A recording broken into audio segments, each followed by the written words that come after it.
Assalamualaikum warahmatullahi wabarakatuh.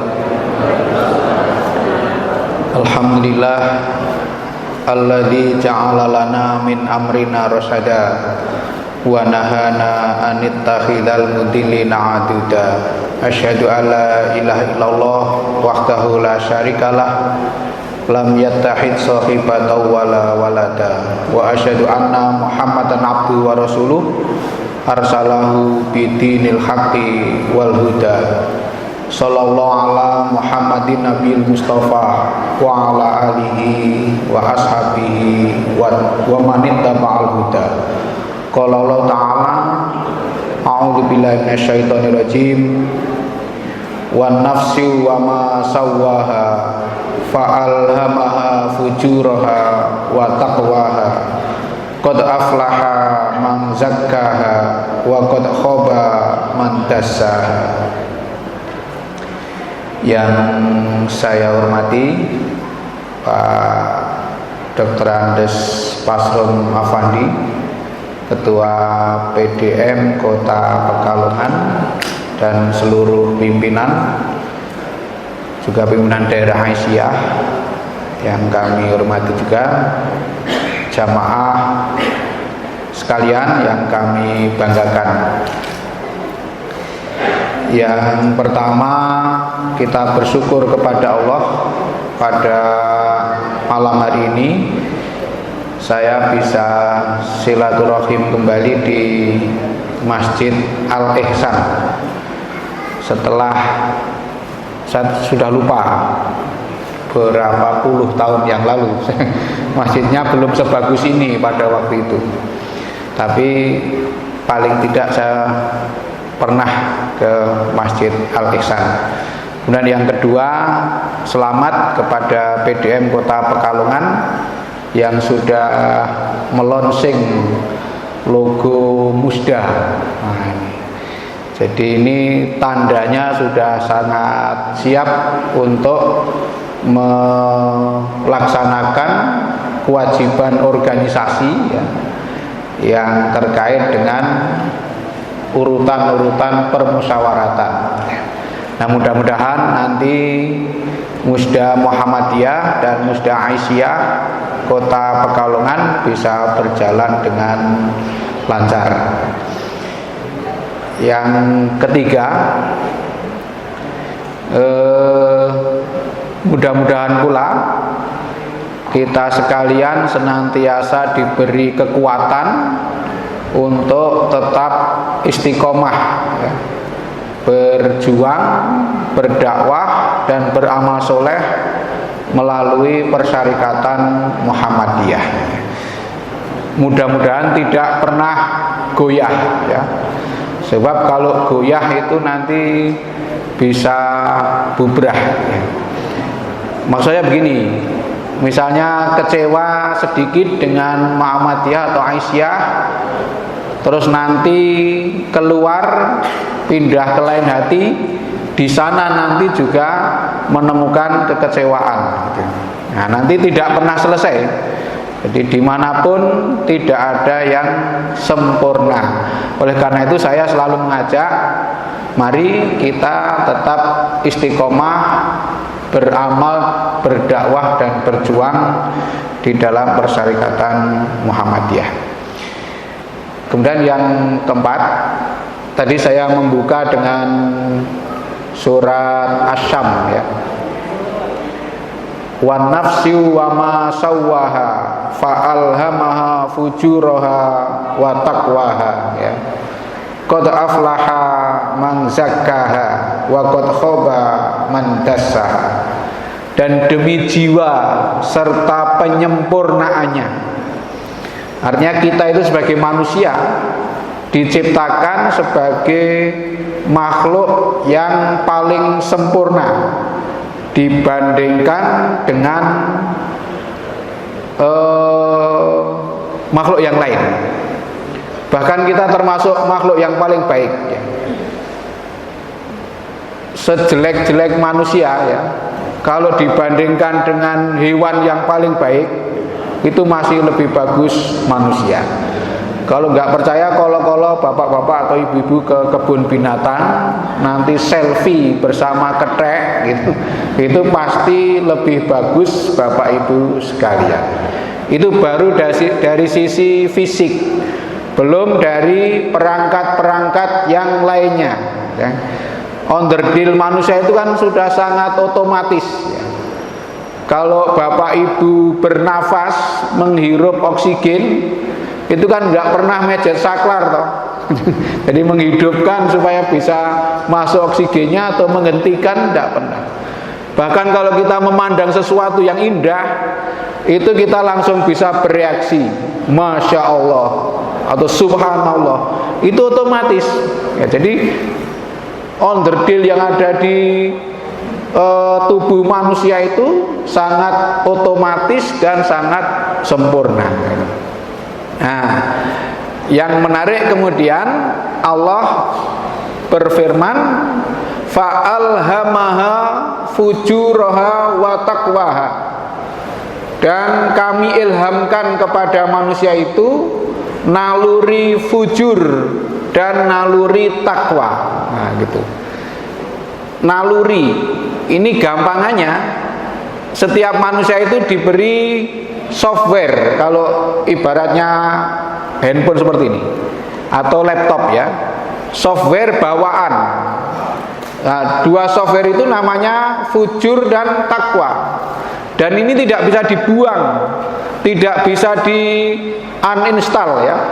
Jadi akan tetap ada dalam diri kita. Sehingga sesungguhnya orang itu menjadi baik atau tidak baik itu pilihan. Karena semua diberi bakat, tinggal memilih. Kalau yang digunakan terus itu yang fujur, tentu akan menjadi orang yang tidak baik.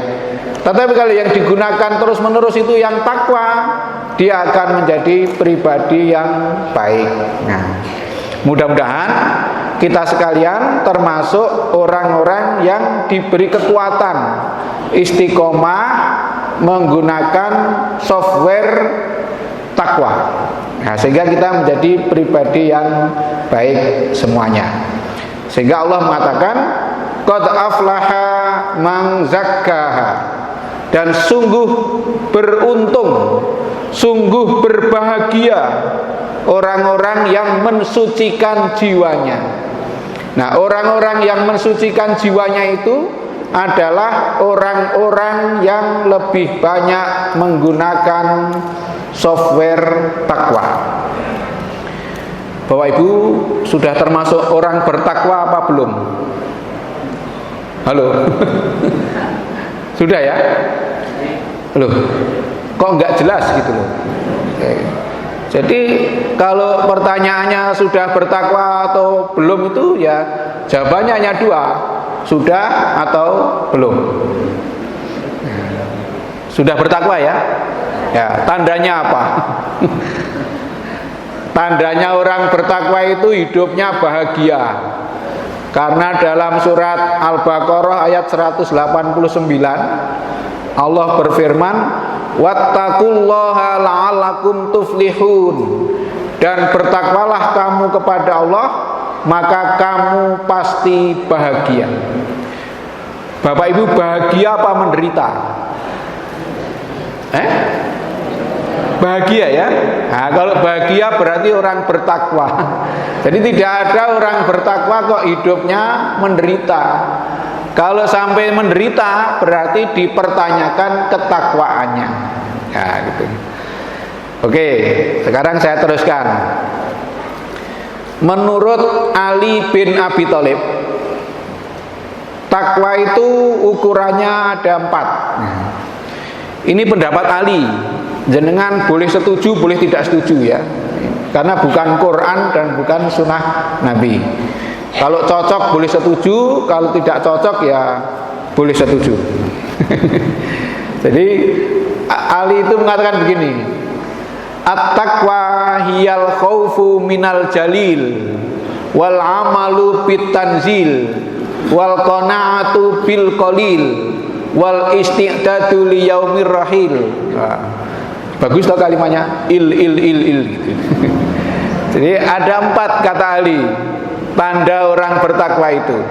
Yang pertama, takut kepada Allah yang maha mulia gitu. Jadi takut kepada Allah orang bertakwa itu. Yang kedua, beramal menurut apa yang diturunkan Allah, nah, yakni menurut Al-Quran. Yang ketiga, qanaah dengan pemberian Allah yang sedikit. Nah, jadi qanaah dengan yang sedikit. Yang ketiga, mempersiapkan diri menghadapi kematian. Nah, sekarang pertanyaannya, kalau diukur dengan 4 perkara itu, Bapak, Ibu, dan adik-adik sudah memiliki berapa? Nah, dari 4 itu sudah memiliki 5 ya Bu ya. Nah, jadi berarti lebih hebat lagi itu. Mari kita lihat satu persatu. Orang bertakwa itu yang pertama takut kepada Allah. Nah, yang dilakukan oleh orang yang takut kepada Allah itu mendekatkan diri kepada Allah. Gusti Allah itu dekat apa jauh? Dekat ya. Pernah melihat? Nah, tidak pernah melihat. Gusti Allah itu tidak kelihatan ya. Sehingga kalau di ayat yang lain itu dikatakan Allah itu lebih dekat dari cengel kita. Cengel ini nek bahasa sini apa? Tengkuk. Tengkuk. Pernah melihat cengel Bapak Ibu? Belum lah. Belum. Kepada Gusti Allah ya begitu, kita tidak pernah melihat. Tetapi Gusti Allah itu dekat sekali dengan kita. Saya sering menyampaikan di berbagai kesempatan bahwa dekatnya Allah dengan kita itu seperti kalau panjenengan berada di kotak ATM itu. Pernah masuk omah-omahan yang ada ATM-nya itu loh.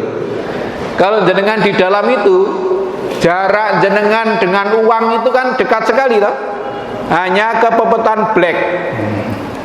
Black itu apa? Ayo, oke, lempengan ke tipis itu toh. Tapi meskipun dekat sekali, kalau Bapak Ibu tidak punya alatnya, bisa ngambil uang tidak? Tidak bisa toh? Tidak punya kartunya nggak bisa. Punya kartunya tidak ngerti pinnya, tidak bisa toh? Punya kartunya ngerti pinnya, entek saldonya, tidak bisa ngambil juga toh itu. Nah, gitu. Nah, itu. Nah, kita dengan Allah ya dekatnya seperti itu. Meskipun kita itu sangat dekat, tetapi kalau syarat-syaratnya tidak terpenuhi, kita tidak bisa mendapatkan apa-apa dari Gusti Allah. Syaratnya apa? Syaratnya ada di surat Al-Baqarah 187. Ada yang tidak hafal? Bapak Ibu? Al-Baqarah 187. Hafal semua ya? Hafal Bu ya? Ah ya, hafal gitu. Hanya malu saja ya. Hafal tetapi tidak bisa membunyikan, nah, gitu. Nah, ini tidak apa-apa. Kalau saya bacakan jenengan pasti hafal. A'udzubillahi minasyaitonirrajim. Wa idza sa'alaka 'ibadi 'anni fa inni qarib ujibu da'watad da'i idza ta'an falyastajibu li wal yu'minu bi la'allahum yarshudun. Jika hambaku bertanya kepadamu tentang aku, katakanlah aku ini dekat dan akan mengabulkan permohonan orang yang memohon. Maka syarat pertama supaya kita mendapatkan sesuatu dari Allah itu berdoa. Yang kedua, wal yastajibuli, maka penuhilah seruanku. Setelah berdoa kemudian memenuhi seruan Allah. Yang ketiga, wal yu'minu bi, dan berimanlah kepadaku. Yang ketiga kemudian adalah percaya atau beriman. Jadi Bapak Ibu, jamaah sekalian yang saya hormati, berdoa. Berdoa itu apa? Intinya meminta, toh? Meminta. Kita tidak boleh bosan dalam berdoa. Sebab manusia itu berbeda dengan Gusti Allah. Manusia itu kalau sering diminta, jengkel apa senang? Manusia itu, jenengan manusia toh? Kalau tiap hari dimintai oleh pengamen itu berbahagia apa tidak suka? Bahagia? Wah, berarti jenengan hebat ya. Tapi umumnya kalau manusia itu sering diminta itu tidak suka.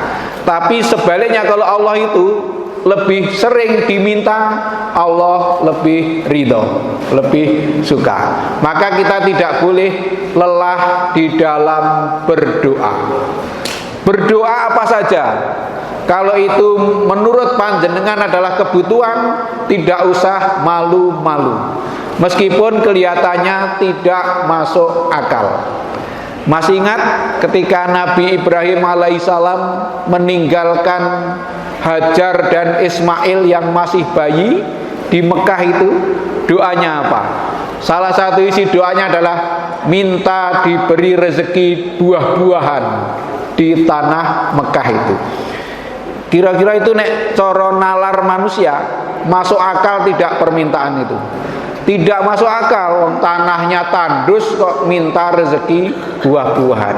Tapi karena itu kebutuhan, maka meskipun tidak masuk akal, itu Nabi Ibrahim tetap berdoa ya. Hajar itu istri keberapa? Kedua ya. Hajar itu dinikahi Ibrahim atas permintaan Saroh. Saroh istri pertama. Jadi Saroh itu istri baik apa jelek ibu-ibu? Baik. Nah, kalau baik ditiru ya. Karena Saroh itu istri yang baik. Ya, salah satu kelebihan Saroh itu mengorbankan naluri keperempuanannya karena demi kepentingan kelangsungan dakwah, lalu memohon dengan hormat kepada Nabi Ibrahim supaya menikahi Hajar. Nah, kalau ibu-ibu Aisyah berkenan seperti itu luar biasa. Tetapi kelihatannya tidak ada. Tidak ada ya. Tidak ada ibu ya. Ya, kalau ingin meniru Saroh ya silahkan dilakukan. Nanti pasti suami ibu senang sekali. Tapi itu hanya dalam mimpi. Tidak pernah terjadi ya. Oke, jadi intinya meskipun kelihatannya tidak masuk akal, kalau itu kebutuhan tidak usah sungkan-sungkan berdoa memohon kepada Allah. Nah, setelah berdoa kemudian memenuhi seruan Allah. Setelah memenuhi seruan Allah, beriman kepada Allah. Itulah syaratnya kita mendapatkan sesuatu dari Allah Subhanahu wa taala. Ini mendekatkan diri kepada Allah. Kemudian yang kedua itu apa tadi? Beramal menurut Al-Quran. Bapak Ibu punya kitab suci Al-Quran? Punya. Ada terjemahannya? Ada. Sudah khatam Quran? Sudah ya? Dengan terjemahannya pula? Khatam Quran dengan terjemahannya? Belum. Bapak Ibu bisa berbahasa Arab? Kalau tidak bisa, ya wajib membaca Al-Quran dengan terjemahannya. Kalau sudah bisa berbahasa Arab, tidak usah dengan terjemahannya, tidak apa-apa. Karena begitu baca sudah paham. Milih yang mana? Milih bisa berbahasa Arab atau milih punya Quran yang ada terjemahannya? Oh, terjemahnya saja. Coba kalau belajar bahasa Arab selak mati gitu ya. Raiso-iso. Nggak apa-apa. Jadi Al-Quran itu kalau dibaca saja itu sudah mendapatkan pahala, tetapi belum mendapatkan manfaatnya. Misalnya gini, ada ayat ya ayyuhalladzina amanu kulu washrobu. Nah, mestinya kan terus minum toh, seperti ini. Bismillahirrahmanirrahim.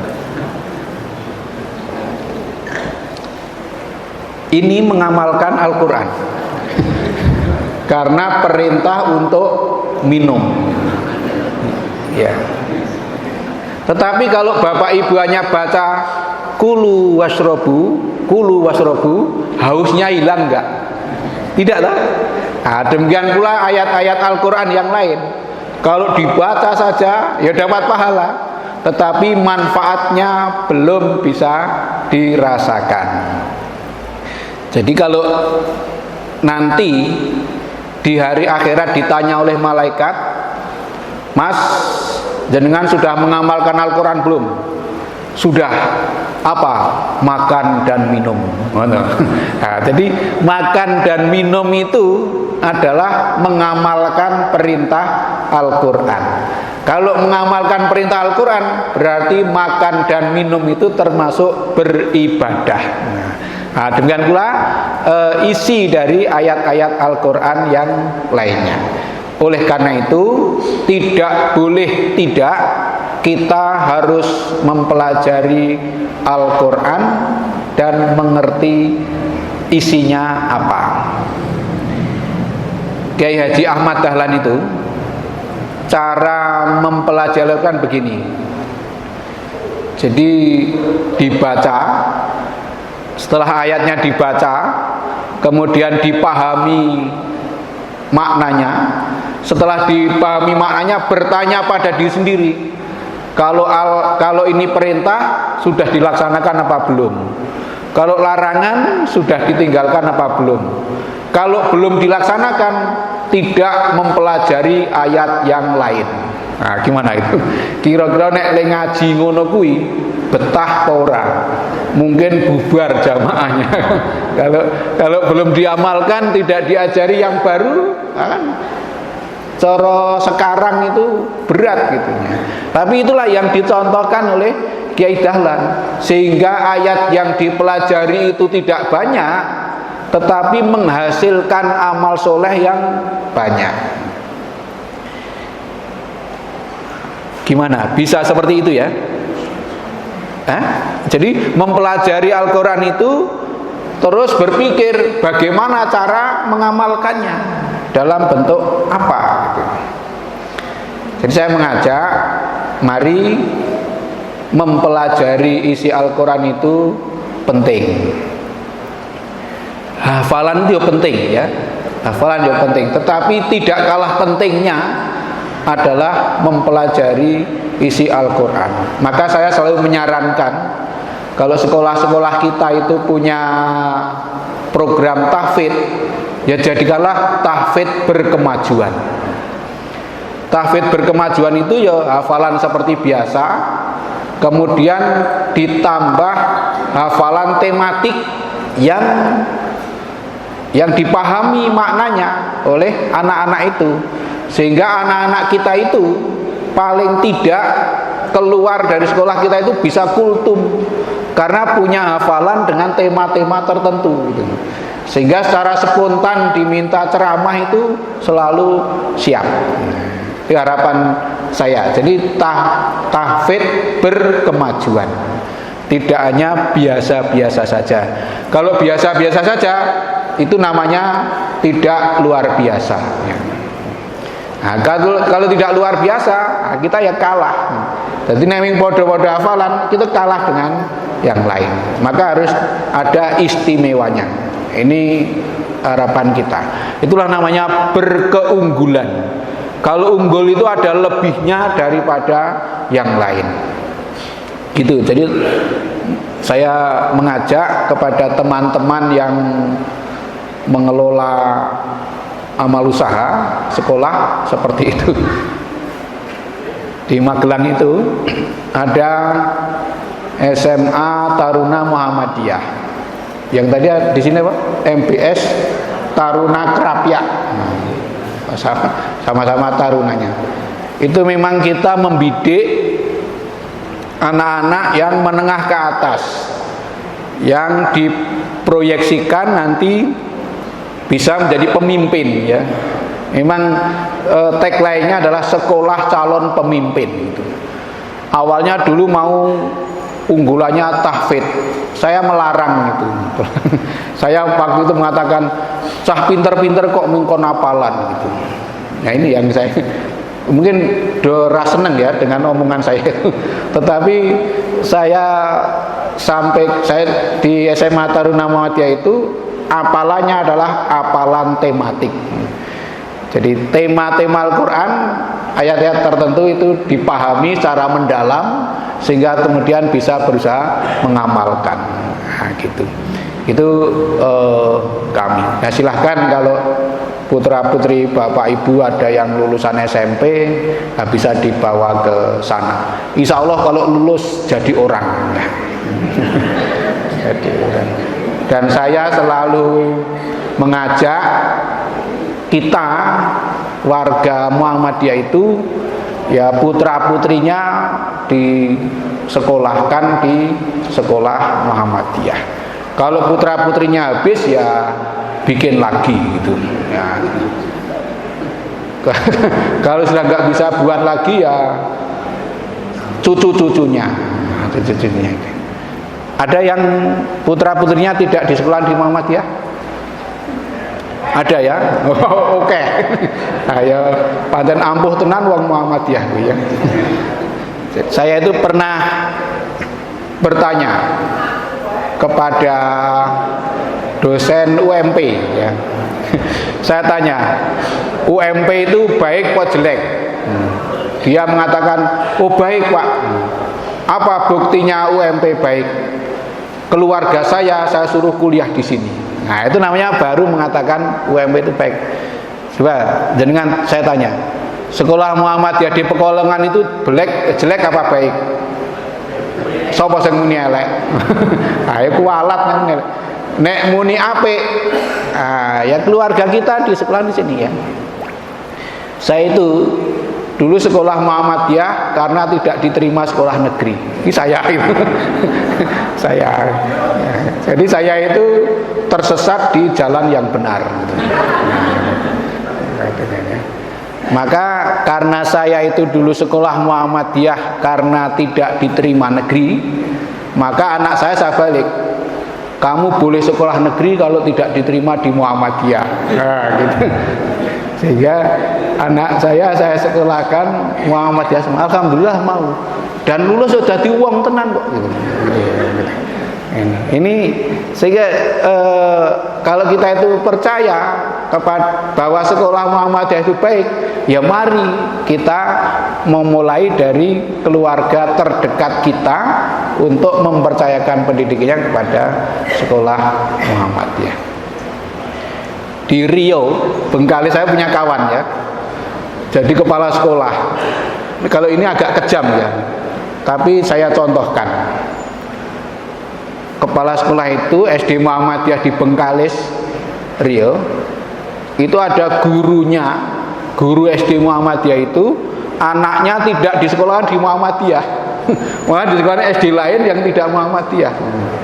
Oleh Pak Kepala sekolah itu, saya tunggu 15 hari. Kalau anak Anda tidak dipindah ke sekolah Muhammadiyah, Anda keluar saja. Akhirnya dikeluarkan karena tidak mau memindahkan. Tapi itu agak kejam ya. Tapi itu kan namanya punya komitmen yang kuat ya. Ini tidak usah ditiru, tetapi bisa dicoba. Kan kita kalau tidak kita sendiri yang mengisi, ya siapa? Mengapa kok saya selalu menekankan begini? Karena biasanya anak-anak orang Muhammadiyah itu anak-anak hebat, anak-anak pinter gitu. Kalau anak pinter sekolah di Muhammadiyah bisa menghiasi sekolah Muhammadiyah itu jadi baik. Nek lomba menangan gitu. Nah, nanti yang sudah terlanjur tidak menyekolahkan anaknya di Muhammadiyah bikin anak lagi gitu. Nanti nek wis dadi anak baru disekolahkan di Muhammadiyah. Kalau istrinya sudah tidak bisa beranak, ya cari istri lagi. Nah, gitu ya. Beristri lagi itu tidak apa-apa. Yang penting tidak menyakiti istri pertama. Nah, syaratnya gitu. Nah, kalau menyakiti ya tidak boleh. Maaf kok, telenceng-telenceng ya. Jadi, tetapi intinya adalah kita mempelajari Al-Quran ya. Karena Muhammadiyah itu kan gerakan Islam yang bersumber pada Al-Quran dan As-Sunnah. Maka karena Muhammadiyah itu bersumber pada Al-Quran dan As-Sunnah, itu kita wajib punya Al-Quran dan punya kitab yang berisi sunnah Nabi. Punya buku yang berisi hadis.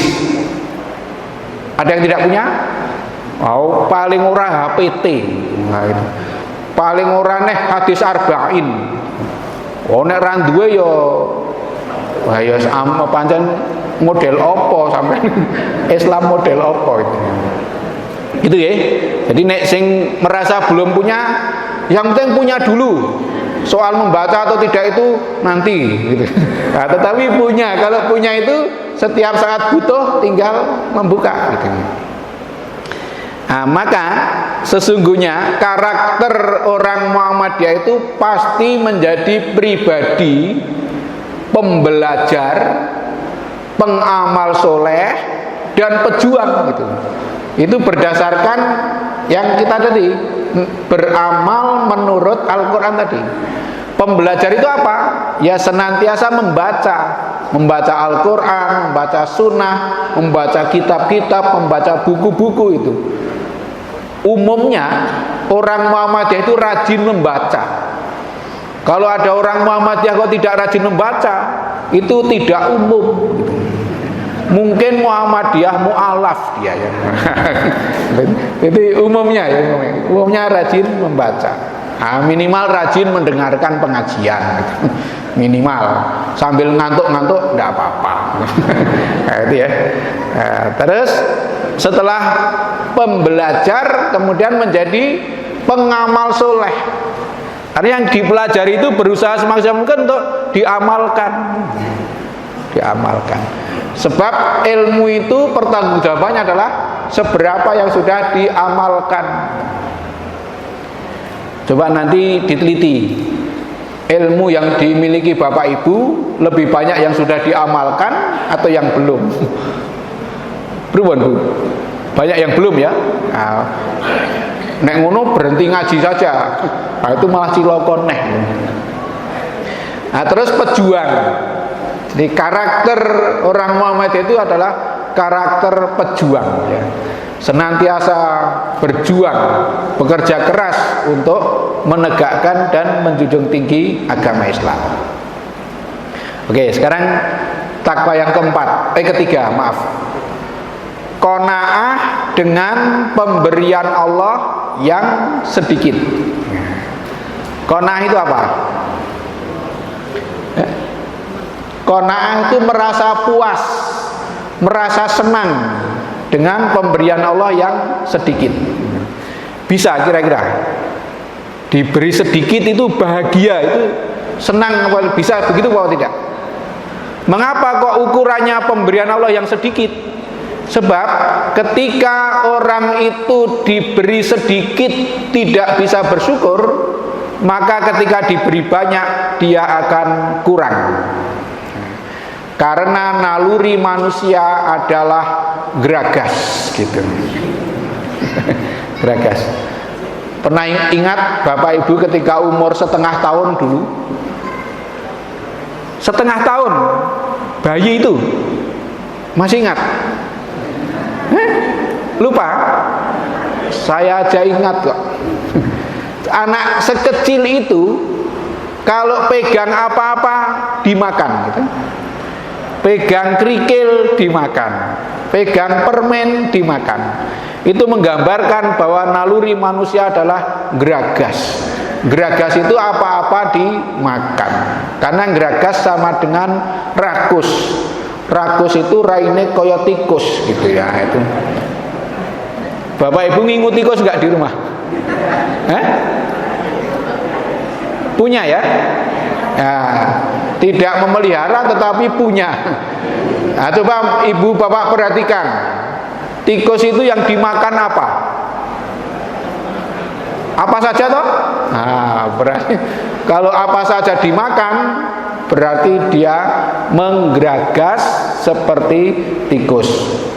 KTP dimakan, gitu. Terus apa lagi itu yang dimakan? Aspal, itu kan rakus itu.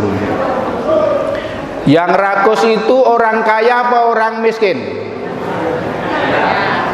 Orang kaya dan orang miskin. Nah, itu. Kalau orang kaya itu orang miskin itu orang yang selalu kurang. Orang selalu kurang. Sudah punya banyak itu masih kurang. Maka dia itu sesungguhnya miskin. Istilahnya almarhum Profesor Ahmadi, mantan PWM itu dulu, itu kalau melihat dosen kok kurang saja uangnya, sudah punya mobil satu saya kurang, dan seterusnya, dia katakan, oh wongi pancen balungan kere. Jadi orang itu kalau mentalnya mental kere, mental melarat itu selalu kurang terus gitu. Nah, karena tidak bisa konah tadi ya. Maka saya selalu mengatakan ciri orang yang konah itu hanya dua, tidak geragas dan tidak dermis gitu. Dermis di sini apa dermis itu sama ya, jalan mentalnya loh, mental dermis gitu. Di sini ada yang geragas?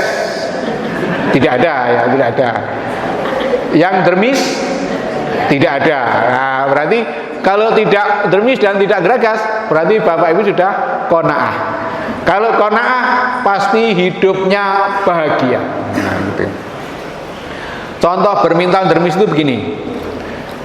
Misalnya ada pembagian BLT minyak goreng.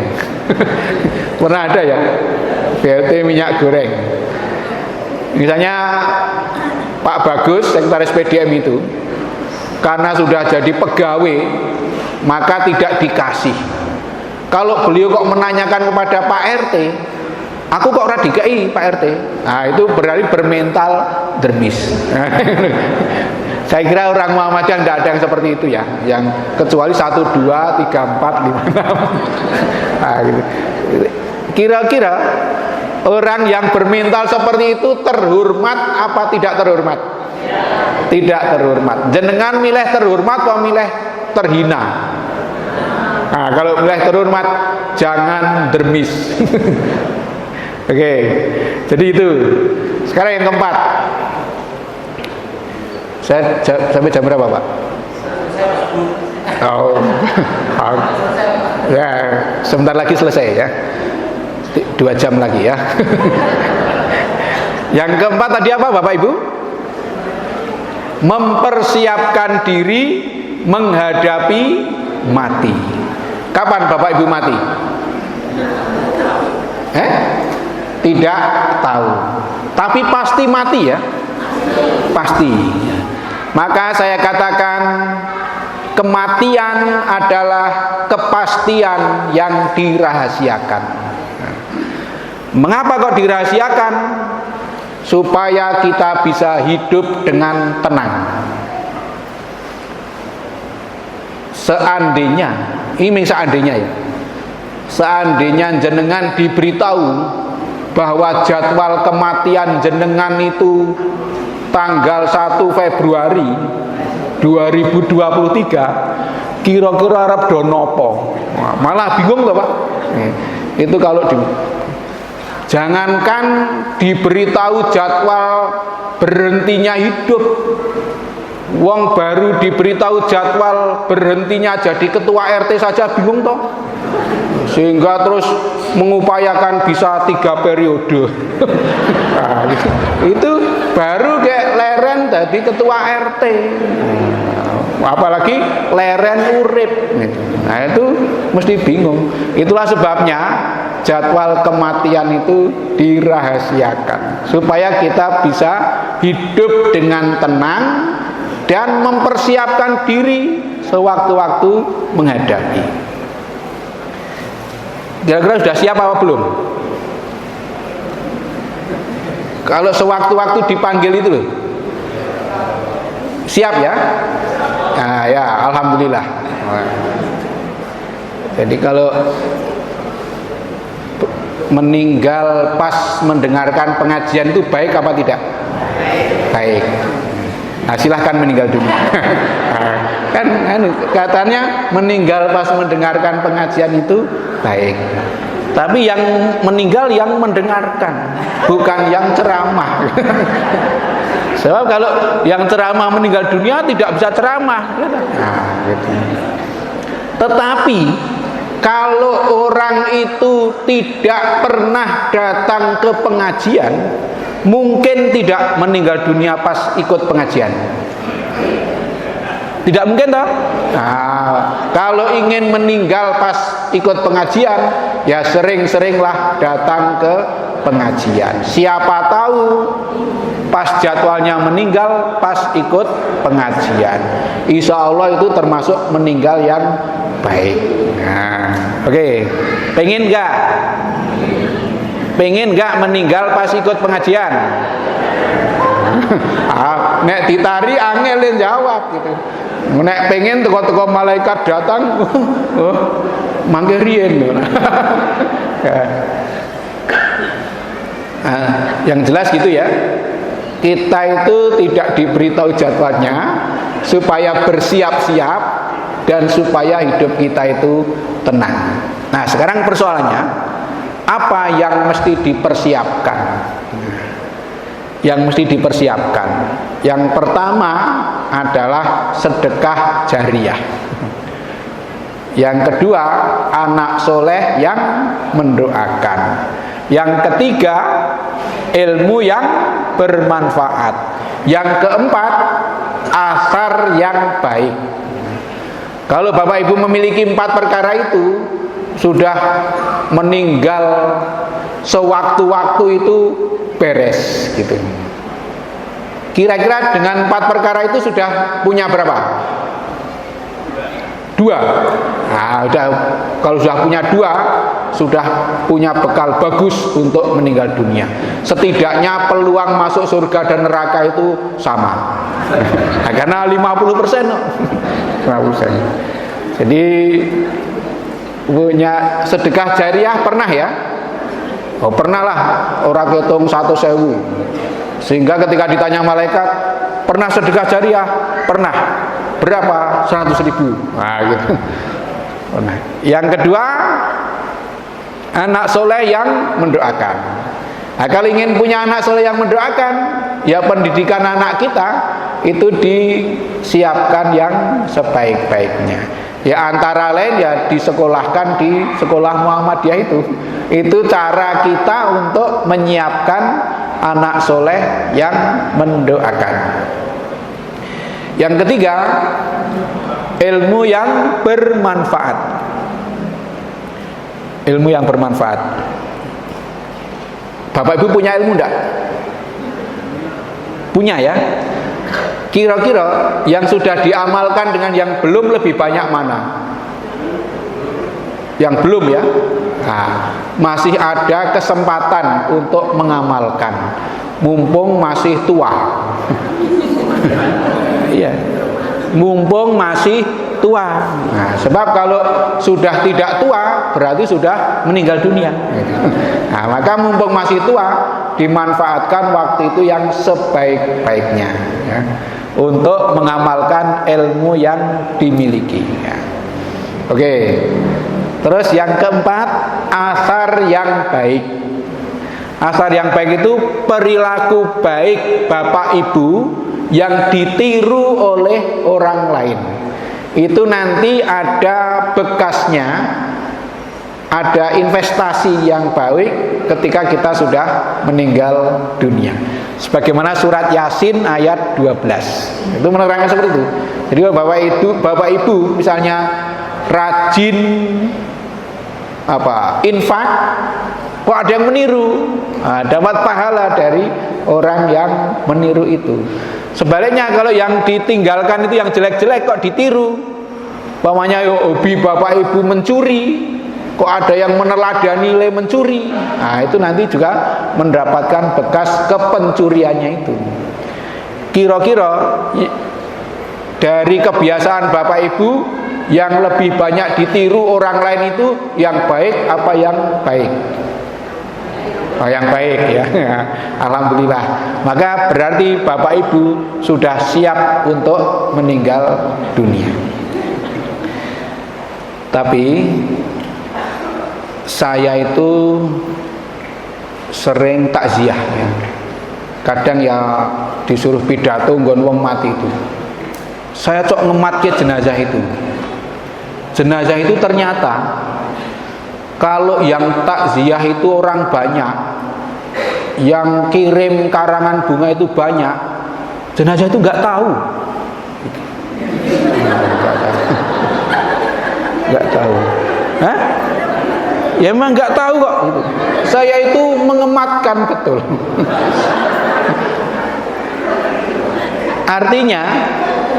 Artinya apa? Kalau kita hidup itu hanya mencari sanjungan manusia, beramal untuk pamer atau umuk itu nek carane apa? Ayo sombong. Itu nek wis mati ra ono gunane semua itu. Kalau nggak percaya, tunggu tanggal mainnya. Nah, itu pasti akan tahu.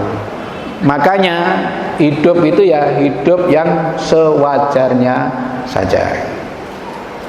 Saya kira gitu. Kira-kira nek diukur dengan 4 perkara tadi, sudah termasuk orang bertakwa apa belum? Sudah ya? Sudah gitu saja. Nah, tanda orang bertakwa itu hasil akhirnya adalah hidupnya bahagia. Karena orang beragama itu juga tujuan akhirnya adalah kehidupan yang bahagia. Masih ingat pengertian agama itu apa? Di HPT itu loh, halaman 179. HPT jilid 1. Hafal nggih Bu nggih? Nggih. Lha iki do duwe HPT apa ora to? Mbok kala-kala duwe gitu loh. Oh, masjid punya ya? Alhamdulillah ya, bagus. Nah, kala-kala ke masjid buka HPT. Nah, dalam HPT itu kitab masalah 5 tentang agama itu disebutkan begini. Ad-dinu huwa ma syara'allahu ala lisani anbiya'ihi minal awamiri wan nawahi wal irsyadati li solahil ibadi dunyahum wa ukhrahum. Apa artinya? Agama itu adalah aturan yang diturunkan dari Allah melalui para nabi ya. Jadi agama itu sampai kepada kita melalui para nabi. Kalau agama kita Islam yang melalui Nabi Muhammad SAW, isi agama itu hanya 3 saja, berupa perintah-perintah, larangan-larangan, dan petunjuk-petunjuk. Nah, yang menarik adalah untuk apa agama itu? Li solahil ibadi dunyahum wa ukhrahum, untuk kebaikan hidup manusia di dunia dan di akhirat. Bapak Ibu le Islam sudah berapa tahun? Nah, ini jawaban yang salah. Uang pertanyaannya berapa kok selama hidup? Berapa itu kan angka. Itu malu karena umurnya sudah banyak. Nah, terus bilang sepanjang hidup gitu. Ada yang sudah 60 tahun? Umurnya itu loh. Bu, ada yang 60 tahun? 60. 60 itu artinya bahasa Jawanya swidak. Swidak ini artinya uripe wis suwi, matine wis cedhak. Nah, itu yang swidak. Nah, kalau saya ini agak lama mungkin ya, mungkin.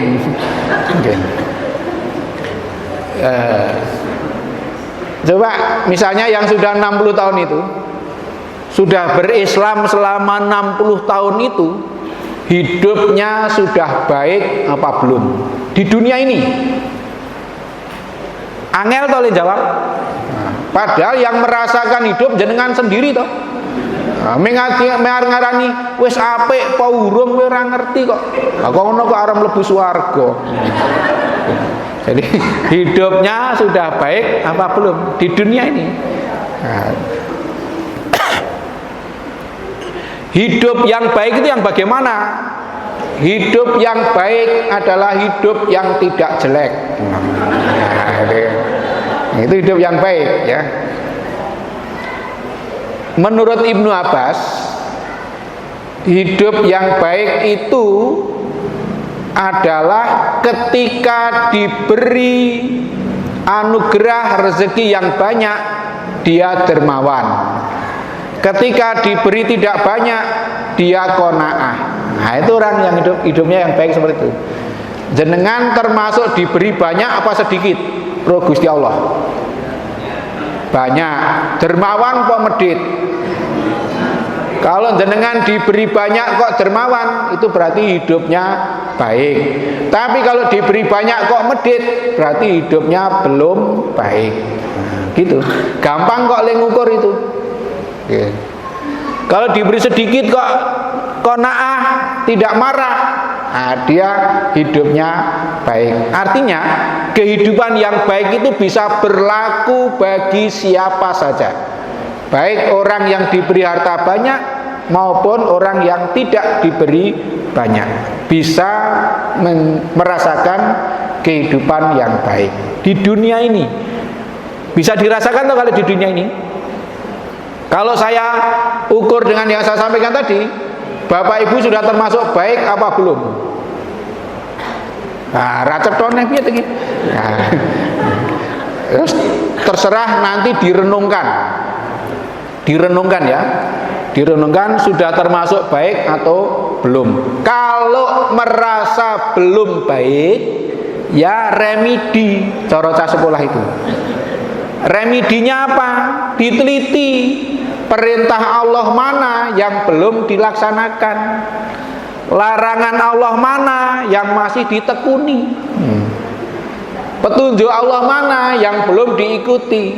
Nah, sebab kalau mengamalkan itu, hidupnya jaminan Allah, kita hidupnya menjadi baik.